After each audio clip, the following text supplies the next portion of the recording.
الحمد لله رب العالمين والصلاة والسلام على سيد الأنبياء وأشرف المرسلين وعلى آله وأصحابه أجمعين، أما بعد. قال الله تبارك وتعالى في كلامه المجيد والفرقان الحميد: أحسب الناس أن يتركوا أن يقولوا آمنا وهم لا يفتنون. وقال النبي صلى الله عليه وسلم: من سلم المسلمون من لسانه ويده، أو كما قال عليه الصلاة والسلام. میرے محترم بھائیوں، بزرگوں اور دوستوں، میرا اور آپ کے لیے بڑی خوش قسمتی ہے کہ ہم جس ملک میں رہتے ہیں یہ ملک ایک آزادانہ ملک ہے، اور جمہوری ملک اس کو کہا جاتا ہے. کل کا آنے والا جو دن ہے وہ 15 اگست ہے، جس کو آزادی وطن کے نام سے منایا جاتا ہے کہ وطن کی آزادی. اس دن ملک آزاد ہوا تھا 1947 میں، 1947 میں یہ ملک آزاد ہوا تھا.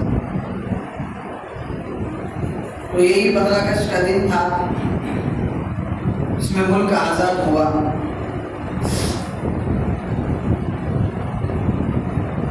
اللہ تعالیٰ کا اصول اور قانون ہے کہ لئن شکرتم لأزیدنکم ولئن کفرتم ان عذابی لشدید، کہ تم شکر گزار بنو گے کیونکہ آزادی ایک بہت بڑی نعمت ہے، اور آزادی کے ساتھ ساتھ آدمی کو، انسان کو اس کی مذہبی آزادی مل جائے، اس کی ریلیجس فریڈم اس کو حاصل ہو جائے، تو یہ بھی بہت بڑی آزادی ہے. اس ملک کا آئین اور دستور اور قانون ہے کہ اس ملک میں رہنے والا ہر باشندہ، رہنے والا ہر آدمی کو اس کے مذہب پر آزادانہ طور پر عمل کرنے کی اجازت ہے. ایک ملک کی خوبصورتی اور قانون ہے اس ملک کا. 1847 سے 57 کی تاریخ کو بتایا جاتا ہے کہ 1857 میں اس ملک کو یعنی انگریزوں کے چنگل اور انگریزوں کے ظلم سے آزاد کرنے کے لیے جنگ لڑی گئی. حالانکہ یہ تاریخ کو مست کرنے والی بات ہے کہ صرف 1857 سے جنگ شروع نہیں ہوئی تھی. انگریز تو 1700 سے بھی پہلے سے انگریز کا یہاں پر اس کا قدم جمنا اور اس کا آنا شروع ہو گیا تھا. اور 1857 سے 100 سال پہلے اس ملک میں انگریزوں کے قدم جمنے شروع ہو گئے تھے، اور انگریز فائنینشلی طور پر، معاشیتی طور پر معیشت ان کے ہاتھ میں تھی. پورے اس ملک کی معیشت اور فائنینشل سسٹم ان کے ہاتھ میں آ گیا تھا. تو اس وقت ہمارے اس ملک کے باشندے، اس ملک کے حریت پسند لوگ، آزاد پسند لوگ 1757 میں سراج الدولہ نے انگریزوں کے خلاف آواز اٹھانی شروع کی.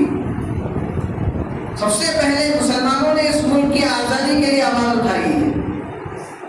حضرت شاہ ولی اللہ محدث دہلوی رحمۃ اللہ علیہ کے بیٹے حضرت شاہ عبدالعزیز محدث دہلوی رحمۃ اللہ علیہ نے 1803 میں یہ فتویٰ دیا تھا کہ یہ ملک دارالحرب بن گیا ہے. ایسٹ انڈیا کمپنی نام نے، اس کمپنی نے، لوگوں نے اس ملک کو قبضہ کر لیا ہے، اس ملک کو غلام بنا لیا ہے. حالانکہ یہ ملک غلام نہیں ہے، یہ ملک ایک آزادانہ ملک ہے. اس ملک پر 1000 سال سے بھی زیادہ مسلمانوں نے حکومت کی ہے، مغلیوں نے حکومت کی ہے. وہ تو ہماری مغلوں کی کارکردگی اور ان کی نافرمانی اور ان کے زوال کا ایک زمانہ تھا، جس کی وجہ سے اللہ تعالیٰ نے انگریزوں کو لا کر ان پر مسلط کر دیا تھا. پھر انگریز کئی 100 سال پہلے اس ملک کئی 100 سال میں اس ملک پر قبضہ کر کئی 100 سال میں انہوں نے حکومت کی، کئی 100 سال، کیونکہ آزادی ہم سے چھینی گئی تھی، آزادی مسلمانوں سے چھینی گئی تھی، سلطنت مسلمانوں سے چھینی گئی تھی.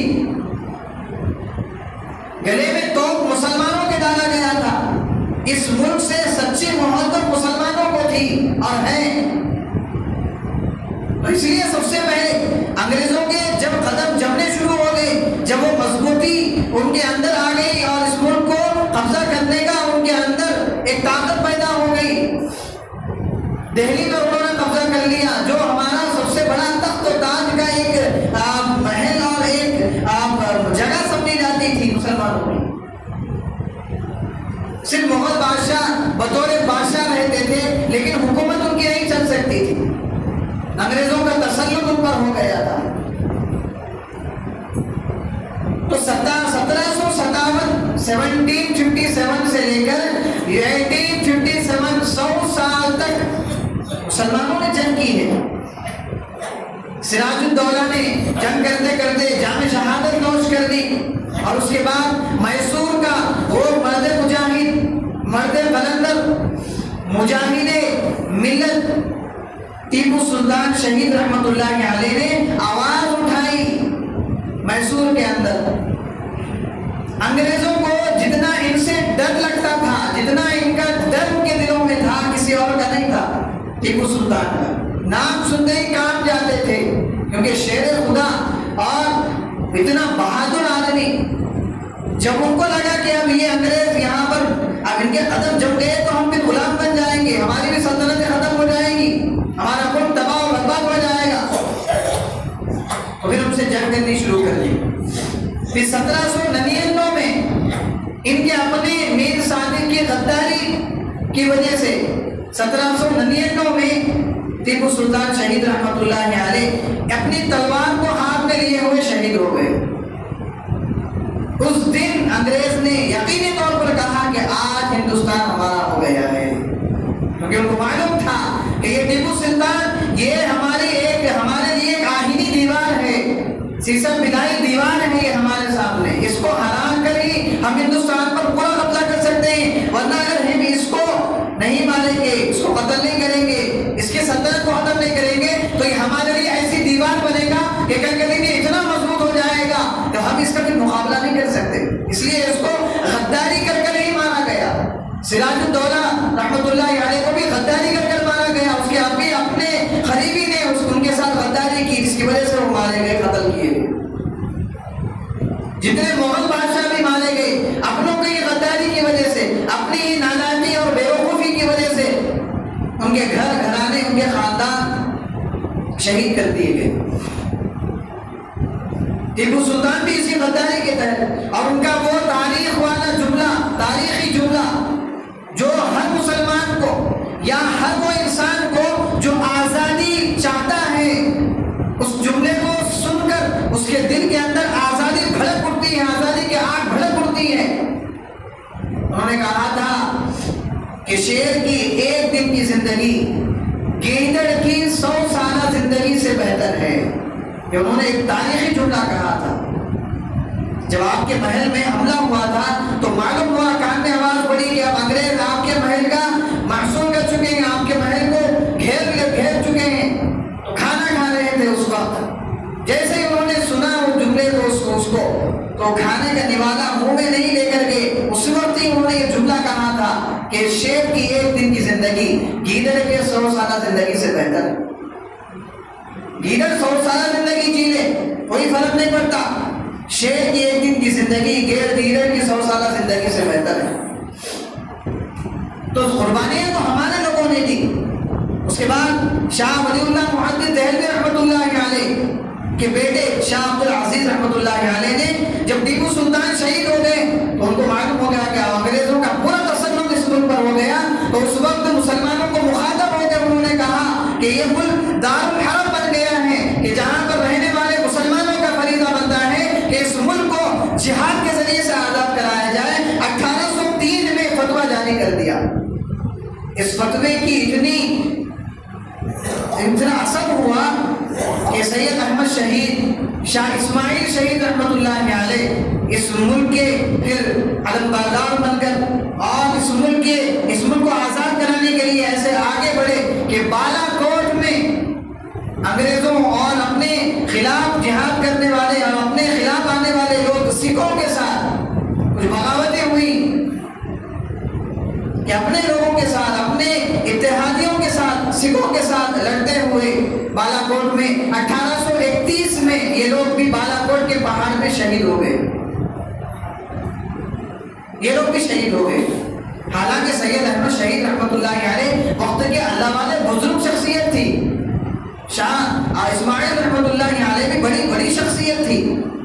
یہ لوگ اتنا لڑے، اتنا جہاد اور اتنا انگریزوں کے خلاف تھے اور اتنا انہوں نے قربانیاں دی، پھر آخر میں ان کے ساتھ بھی وہی ہوا جو عام ٹیپو سلطان کے ساتھ جو غداری ہوئی، جو سراج الدولہ کے ساتھ ہوئی، ان کے ساتھ بھی وہی ہوا۔ مسلمان جب بھی ہارا ہے اپنے ہی آدمی کے غداری کی وجہ سے ہارا ہے، اپنے ہی لوگ غداری کرتے ہیں، اپنے ہی لوگ پیٹ پر چھرا گھونپتے ہیں۔ ورنہ مسلمان جب اللہ تعالیٰ پر ایمان لا چکا، جب اپنے خالق حقیقی کو پہچان چکا، وَلَا تَهِنُوا وَلَا تَحْزَنُوا وَأَنْتُمُ الْأَعْلَوْنَ إِن كُنتُم مُؤْمِنِينَ کا مصداق بن گیا کہ تم نہیں گھبراؤ اور تم غمگین نہیں کرو۔ وَأَنْتُمُ الْأَعْلَوْنَ، تم ہی غالب رہو گے، تم ہی کامیاب رہو گے، پوری دنیا کی طاقتیں اور قومیں تمہارے سامنے گھٹنے ٹیکتی رہے گی۔ وہ کب ہوگا؟ إِن كُنتُم مُؤْمِنِينَ، اگر تم سچے مومن بن جاؤ، سچے مومن بنیں گے۔ جیسے سراج الدولہ تھے، لڑتے لڑتے شہید ہو گئے، جیسے ٹیپو سلطان تھے، جیسے سید احمد شہید تھے، شاہ اسماعیل شہید تھے، جیسے شاہ عبد العزیز نے فتویٰ دیا تھا کہ اپنی جان کی بھی پرواہ نہیں کی۔ اس کے بعد اسی نظریے کو لے کر چلتے ہوئے آگے لوگوں نے سمجھا، انگریزوں نے سمجھا کہ اب تو ٹیپو سلطان بھی چلے گیا، اب تو ان کے مقابلے میں آنے والے سید احمد شہید بھی چلے گئے، شاہ اسماعیل بھی چلے گئے، یہ سمجھ گئے کہ اب کچھ بھی نہیں ہوگا۔ لیکن ان کو معلوم نہیں تھا کہ مسلمان یہ قوم جتنا مرتی ہے اتنا ابھر کے آتی ہے۔ یہ قوم کے اندر، مسلمانوں کے اندر اللہ نے ایسی قوت دی ہے، جو قوم اپنے قرآن کو پڑھ چکی ہو، اپنے رب کو پہچان چکی ہو، اپنے رسول اللہ صلی اللہ علیہ وسلم کی سیرت پڑھ چکی ہو، وہ قوم کسی کے سامنے گھٹنے نہیں ٹیک سکتی۔ پھر 1857 میں بعد پھر جنگ شروع ہوئی، پھر ایسی جنگ اور ایسے نبردہ آزما سیسا پرائی دیوار کی طرح علماء، صلحاء، مفتیان اکرام، فضل حق خیر آبادی رحمۃ اللہ علیہ، مفتی آزردہ رحمۃ اللہ علیہ، انہوں نے پھر فتویٰ جاری کیا 1857 میں کہ یہ ملک کو آزاد کرانا، انگریزوں کے چنگل سے نکالنا بے انتہا ضروری ہے، ورنہ یہ ملک بھی ختم ہو جائے گا، تباہ برباد ہو جائے گا، ہم اپنے ایمان کی حفاظت نہیں کر سکیں گے۔ تو پھر آزادی کے متوالے، آزادی کو چاہنے والے، اس ملک کو چاہنے والے مسلمان علماء، ان کے بارے میں جب معلوم ہوا کہ جب انگریزوں کے خلاف فتویٰ گیا، انگریزوں کو معلوم ہوا تو دہلی کی چاندنی چوک سے لے کر لاہور کے شاہراہ بازار تک، بازار عام میں شاہراہ عام تک 50 ہزار علماء کو، صلحاء کو، مفتیان کرام کو پھانسی کے پھندوں پر چلا کر پورے درختوں پر، چاندنی چوک سے، دلی کے چاندنی چوک سے لے کر لاہور کے درختوں تک، ہر درخت پر علماء اور صلحاء حفاظ کی پھانسی اور ان کی جانیں لٹک رہی تھی۔ ایسی قربانیاں دی ہیں علماء نے، اس ملک کو آزاد ہم نے کرایا ہے، پھر بھی یہ ملک کے کچھ غدار، کچھ لٹیرے، کچھ چور، کچھ ڈاکو، وہ کہتے ہیں کہ یہ چمن ہمارا ہے، تمہارا نہیں ہے۔ پھر بھی یہ اہل چمن ہم سے یہ کہتے ہیں کہ یہ چمن ہمارا ہے، تمہارا نہیں ہے۔ جب بھی اس چمن کو خون کی ضرورت پڑی، خون ہم نے دیا، جانیں ہم نے دی، اپنی ماں بہنوں کو ہم نے لٹایا، ان کی عزتوں کو ہم نے پامال ہوتے ہوئے برداشت کیا، اپنے بڑوں کے سر کو کاٹنے کے ہم تیار ہوئے، پھر بھی یہ اہل چمن ہم سے کہتے ہیں کہ یہ چمن ہمارا ہے، تمہارا نہیں ہے۔ ایسی قربانیاں، کئی ہزاروں مساجد کو ختم کیا گیا، کئی ہزاروں مدرسوں کو ختم کر دیا، بند کر دیا گیا، توڑ دیا گیا۔ تو کل ہمارا 15 اگست کا دن ہے، تو ہم اپنے لوگوں کو، اپنی تاریخ، اپنی نسلوں کو، اپنے گھر والوں کو، اپنے بچوں کو جو خاص طور پر اسکولوں میں، کالجوں میں پڑھتے ہیں، تاریخ کو چونکہ بدل دیا گیا، تاریخ کے وہ اوراق جو صحیح معنوں میں مسلمانوں کی قربانیاں تھیں،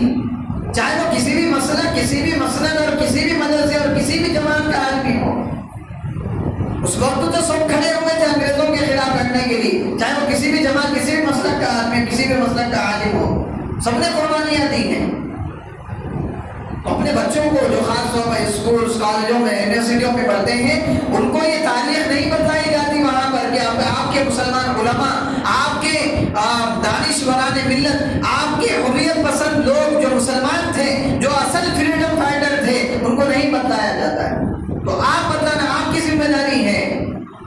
اور خاص طور پر کل 15 اگست کے دن بہت سی بے فضول چیزیں، بہت سی لغویات اور بہت سے خرافات اور بہت سی ایسی چیزیں ہوتی ہیں جو شریعت میں بالکل الاؤ نہیں ہیں۔ سب سے بڑی چیز مسلمانوں کے ایمان پر ڈاکہ ڈالنے کے لیے، ان کے ایمان کو خطرے میں لانے کے لیے وندے ماترم کا ایک شرکیہ جملہ باضابطہ باور کرا کر ایک علامت بلوایا جانے کی کوشش کی جا رہی ہے، حالانکہ یہ شرکیہ جملہ ہے۔ وندے ماترم کا مطلب ہے کہ میں اس وطن کی دھرتی کو پوجا کرتا ہوں، اس کو پوجتا ہوں۔ ہمارا جو عقیدہ، بنیادی عقیدہ ہے توحید کا، کہ لا الہ الا اللہ، کہ اللہ کے علاوہ کوئی معبود نہیں ہے، اس کے علاوہ کسی زمین، کسی سلطنت، کسی بادشاہ، کسی ملک، کسی خطے اور کسی وطن کی عبادت نہیں کرتے سوائے اپنے اللہ کی۔ اسی کے سامنے ہم سرنڈر ہوتے ہیں، اسی کے سامنے ہم سجدہ کرتے ہیں، اسی کی ہم عبادت کرتے ہیں، اس کے علاوہ ہم کسی کی عبادت نہیں کرتے۔ لیکن ان کو معلوم ہے کہ ان کے ایمان پر جب رندہ چلایا جائے گا تو ان کا ایمان ختم ہو جائے گا۔ جب ایمان ختم ہو جائے گا تو نہ یہ ملک کے رہیں گے، نہ ملت کے رہیں گے، نہ اپنے قرآن و حدیث کے رہیں گے، نہ اپنے نبی کے رہیں گے، نہ اپنے اللہ کے رہیں گے، نہ اپنی کتاب کے رہیں گے، کسی کے بھی نہیں رہیں گے۔ ان کو جیسا جہاں استعمال کیا جا سکتا ہے۔ تو یہ باضابطہ سوچی ساری سازش ہے، یہ جو ہمارے خاص طور پر اسکولوں میں، کالجوں میں، یونیورسٹیوں میں باضابطہ پریشرائز کرا کر ملک کی محبت کے تانے دے کر کے، کیا تمہیں ملک سے محبت نہیں ہے؟ ہماری تاریخ کو اگر پڑھ لیا جائے تو معلوم ہو جائے گا کہ ملک کی محبت کیسی تھی۔ جن علماء نے ان کے خلاف کھڑے ہو کر انگریزوں کے خلاف ریشمی رومال کی جو تاریخ ہے، حضرت مولانا شیخ الہند محمود حسن محمد رحمۃ اللہ علیہ، ان کو مالدہ کی جیل میں بھیجا گیا تھا جب انہوں نے ملک کو آزاد کرانے کے لیے ریشمی رومال کی تحریک کرائی تھی۔ اس رومال کے اندر پورا خاکہ لکھا ہوا ہوتا تھا کہ کہاں سے حملہ کرنا ہے، کہاں سے کیا کرنا ہے، کہاں سے ملک کو آزاد کیا جا سکتا ہے، پورے اس میں لکھے ہوتے تھے ریشمی رومال کے اندر، اس لیے اس کو ریشمی رومال تحریک کہی جاتی ہے۔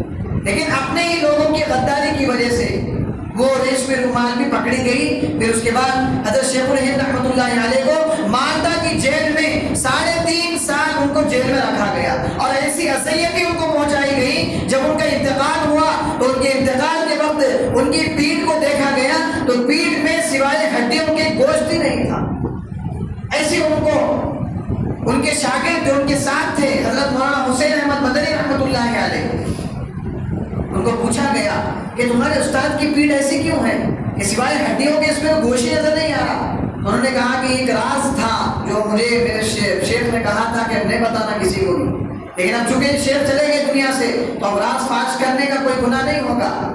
انہوں نے کہا کہ میں جب مالدہ کی جیل میں ہم تھے تو ہمارے شیخ کو انگریز لے کر جایا کرتے تھے، آگ کی بھٹی میں ان کو انگارے پر لٹایا جاتا تھا، اور ان کے جو خون گرتا ہے اس خون سے اس انگارے کو سلگایا، اس انگارے کو بجھایا جاتا تھا۔ ایسی دردناک، ایسی المناک، ایسی قربانیاں دے کے اس ملک کو آزاد کیا گیا۔ آپ ان سے پوچھو نا، جو ملک کے باشندے اور اپنے آپ کو ملک کا فریڈم فائٹر اور اپنے آپ کو ملک کا وطن سے محبت کرنے کا دعویٰ کرتے ہیں، ان سے پوچھا جائے ان کی کیا تاریخ ہے۔ جتنے RSS کے، جتنے BJP کے لوگ تھے اس وقت تو یہ انگریزوں کے تلوے چاٹنے والے تھے، اس وقت تو یہ لوگ تلوے چاٹ رہے تھے انگریزوں کے، اس میں کہنے میں کوئی شک نہیں ہے۔ ان کے ہندو، ان کے برادری کے لوگوں نے جو تاریخ لکھنے والے ہیں، ہسٹری رائٹرز ہیں، کتنے ایسے ہندو ہسٹری رائٹرز ہیں جو ان کے خلاف لکھے ہوئے ہیں، ان کے خلاف انہوں نے ان کے پروپیگنڈے اور انگریزوں کے تلوے چاٹنے کے زمرے میں ان کی باتیں لکھی ہوئی۔ قربانیاں تو ہم نے دی ہیں۔ مہاتما گاندھی صاحب تو یہ تو 1919 کے بعد آئے ہیں، یہ تو بعد میں آئے سو لوگ ہیں مہاتما گاندھی۔ ہمارے علماء ہی ان کو پکڑ کر لے کر آئے کہ چلو آپ کے ہندو لوگ بھی ہیں، انہوں نے بھی قربانیاں دی، یہ بھی ہمارے مسلمان لوگ ہیں، ہم ان کے ساتھ کھڑے ہو جاتے ہیں۔ علماء نے کہا تو مہاتما گاندھی اس وقت آ کر انہوں نے کہا تھا ایک جملہ اس وقت کہ یہ جو خلافت ہے، یہ جو عہدہ ہے بڑا بننے کا، یہ اگرچہ مسلمانوں کا حق ہے، خلافت انہیں کی سمجھی جاتی ہے، مذہبی ایک ان کی چیز ہے خلافت، لیکن ہم ایسا کرتے ہیں کہ ہم ساتھ مل کر اس ملک کو لے کر چلتے ہیں، اس ملک میں جمہوریت لایا جائے گا، ڈیموکریسی لایا جائے گا کہ تمام مذہب والوں کو اپنے اپنے مذہب پر عمل کرنے کی اجازت دی جائے گی۔ تو یہ قانون بنایا گیا اور اس قانون پر پہلے بھی عمل ہوتا تھا، ابھی بھی عمل ہوتا ہے اس قانون پر، اور قیامت تک کی صبح تک انشاءاللہ اس پر عمل ہوتا رہے گا۔ لیکن مسلمانوں کو چاہیے کہ اپنی دینی شناخت، اپنی دینی تہذیبی جو رسومات اور روایات ہیں ان کو باقی رکھا جائے۔ سب سے پہلی چیز تو وندے ماترم کو بالکل بھی اپنی زبان سے نہیں نکالنا، یہ شرکیہ جملہ ہے، اپنے ایمان کی حفاظت کریں گے۔ اور دوسری چیز، گلی کوچوں میں جھنڈے اٹھائے جاتے ہیں، اچھی بات ہے، اپنے ملک کی محبت کا ایک اس میں علامت ہے، اظہار ہے محبت کا، لیکن اس میں بھی ڈی جے لگانا، گانے لگانا، اس میں گانے بجانا، پھر ایسے ایسے خرافات کہ اس میں پٹاخے پھوڑے جانا، یہ سب فضول خرچیاں ہیں، اس میں شریعت کی اجازت نہیں ہے۔